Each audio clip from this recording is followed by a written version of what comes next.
2022년 11월 1일부터 미얀마 중앙은행은 해외 이주 노동자 해외 급여 송금 시 공식 기준 환율에서 30잣을 추가한다고 밝혔습니다. 이번 조치는 해외 이주 노동자들을 지원을 위해 시행하게 되었다고 하지만 장외시장 환율이 달러당 3,000잣이 넘어가는 상황에서 2,130잣으로 환율을 적용하는 것이 어떠한 효과가 있을지는 미지수입니다. BBC 버미즈는 말레이시아에 체류 중인 미얀마 이주 노동자의 말에 인용하여 대부분의 이주 노동자들이 미얀마 은행을 신뢰하지 않고 환치기를 통해 더 나은 환율을 적용받을 수 있기 때문에 사용하지 않을 것이라고 전했습니다. 하지만 국가관리위원회는 해외 선원의 경우 급여를 미얀마 은행 계좌로 송금해야 한다고 밝히면서 앞으로 이주 노동자들에 대한 외환 통제가 점점 강화될 것으로 예상이 되고 있습니다.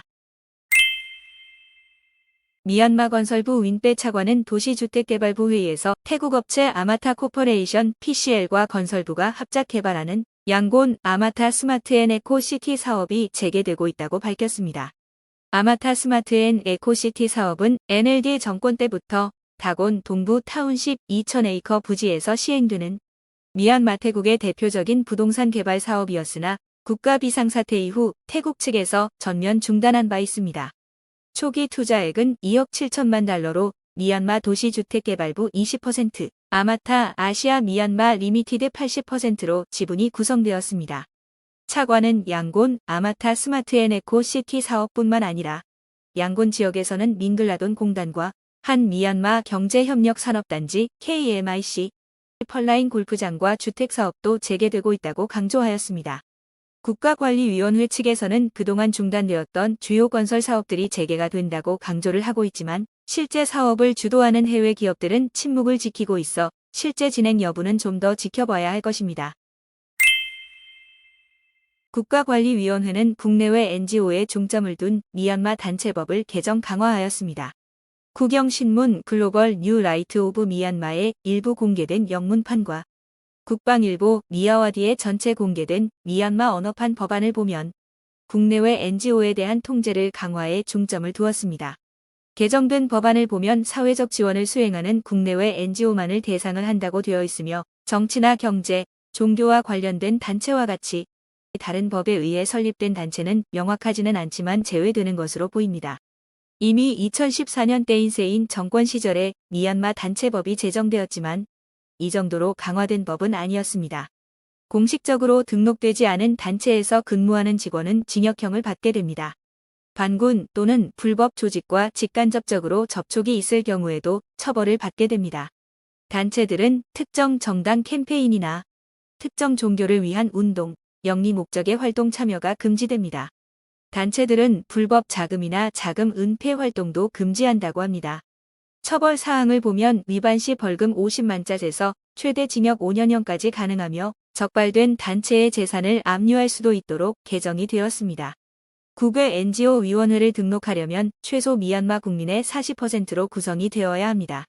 기존에는 단체 등록 시 7일 이내 결과가 나왔으나 개정된 법안은 임시 등록을 하는데 최대 21일이 걸리고 등록 인증서를 발급받는데 30일이 더 걸릴 수 있습니다. 등록 신청이 거부된 경우 다시 신청이 가능하지만 거부 이후 30일 내에는 한 번만 재신청이 가능합니다. 또한 기존 등록된 단체도 만료일 90일 전에는 갱신 신청을 해야 합니다. 개정 법안에는 컨선드 레지스트레이션 보드라고 불리는 감시위원회에서 자금 세탁 및 테러 자금 조달 감시라는 명목 아래 국내외 NGO에 대한 감사를 시행할 권한이 생깁니다. 국제 NGO 등록을 위해선 10가지 추가 요구 사항이 생기면서 기존 12개 요구사항에서 이제는 22개의 요구사항을 충족해야 합니다. 강화된 제출 서류를 보면 본사의 등록 증명서와 미얀마 사업 개시를 위한 MOU 초안, 미얀마 사업 재정 출처에 대한 세부 자료는 등록을 원하는 NGO에서 준비를 할 수 있는 부분이지만 이제는 국가관리위원회 투자외교부의 추천서까지 받아야 하면서 더 많은 부담을 주게 되었습니다. 분기별로 타운십 행정부서에 보고서를 제출해야 하며 정부 부처의 운영을 방해하지 말고 정치에도 일절 간섭하지 않도록 하는 등의 18개 추가 규정이 생겼습니다. 이 중 하나라도 위반하면 단체 등록은 취소됩니다. 더 아라칸 스튜던츠 유니온 아라칸 학생회는 2022년 10월 29일 국가관리위원회가 미얀마 교육법 개정안을 발표하면서 공식 교육어를 미얀마어로 지정한 것에 대해 반대 성명을 발표하였습니다. 10월 30일 아라칸 학생회 공보팀 담당자 우딴 나잉은 이번 개정안은 소수민족 언어를 없애기 위한 것이라고 지적하고 개정안의 많은 조항에 동의를 하지 않지만 특히 43비항을 반대한다고 밝혔습니다. 기존에는 기본교육과정에서 미얀마어와 소수민족어 과정이 같이 있도록 허용하였으나 개정된 법안에는 미얀마어로만 가르치도록 되어 있다고 합니다. 44조를 보면 기존에는 초등학년부터 고학년까지 단계적으로 소수민족어를 배울 수 있도록 허용하였으나 개정안에는 초등학년 과정에서만 배울 수 있도록 제한하고 있다고 합니다. 이런 교육법 개정 발표 이전에 국가관리위원회는 정당과 교육기관 및 학생회들과 공청회를 가졌어야 한다고 지적하였습니다. 2022년 10월 29일 국가관리위원회는 미얀마 언론사 더 이러와디 뉴스 등록을 취소하고 전 이사 따웅인을 국가보안법 위반 혐의로 기소한다고 밝혔습니다. 국가관리위원회는 미얀마 주요 민영 언론사 최소 20개 이상을 대상으로 압수수색과 폐간 조치한 이후 한동안 잠잠했었습니다. 이미 더 이러와디 뉴스는 국가관리위원회 정권을 반대하는 보도를 하여 소송을 한 상태이며 사무실도 2차례 압수수색을 받고 언론인들이 구금 조치된 바 있습니다. 더 이러와디 미얀마어판 편집장 예니는 인터뷰를 통해 이번 폐간 조치는 국가 비상사태로 인한 많은 비극 중 하나라고 밝혔습니다. 하지만 폐간 조치에도 온라인 뉴스 보도는 계속할 것이라고 계획을 밝혔습니다. 또한 기소된 따웅이는 88세대 학생운동가 출신으로 기사 게재 시 본인의 이름이 자주 사용이 되어 표적이 되었지만 실질적으로 편집 권한이 있는 건 아니라고 설명하였습니다. 1993년 설립된 더 이러와디 뉴스는 영어와 미얀마어로 미얀마 정부 비리를 조명하는 기사를 보도하는 것으로 알려져 있었습니다. 해외에서 언론 활동을 해오다가 때인세인 정권에서 민주주의 개혁을 추진한다는 약속과 함께 미얀마 내 출판 허가를 받았습니다. 2022년 10월 30일 태국 마약통제위원회 회의를 주재한 태국 법무부 장관은 메스아페타민 제조 과정에서 주원료로 사용되는 시안화나트륨에 대한 미얀마 수출 중단 방안에 대해 논의하였습니다. 장관은 최근 160억 정의 메스암페타민을 만들 수 있는 시안화나트륨 810톤이 미얀마로 수출되었다고 설명하였습니다. 이에 산업부 장관은 실제 수요를 기반으로 할당량을 결정하는데 3개월에서 6개월이 소요될 것으로 보이며 그동안 시안화나트륨에 대한 수출을 중단하도록 조치를 할 것이라고 밝혔습니다. 최근 미얀마 치안이 무너진 상황에서 범죄 증가와 함께 마약 복용이 증가하고 있습니다. 양곤에 있는 클럽과 KTV에서도 마약을 복용하는 모습을 쉽게 볼 수 있다고 합니다. 최근 양곤에 있는 일부 클럽에서는 야간 통행 금지 시간인 오전 12시부터 4시까지도 영업을 하고 있으며 소위 K라고 불리는 케타민이나 야바를 웨이터들에게 술을 주문하듯이 주문을 할 수 있다고 합니다. 그 외에도 해피워터라고 불리는 카페인 다이아제팜 케타민, 엑스터시, 메스암페타민, 트레머돌 등을 섞어서 만든 마약 칵테일도 판매를 하고 있다고 합니다.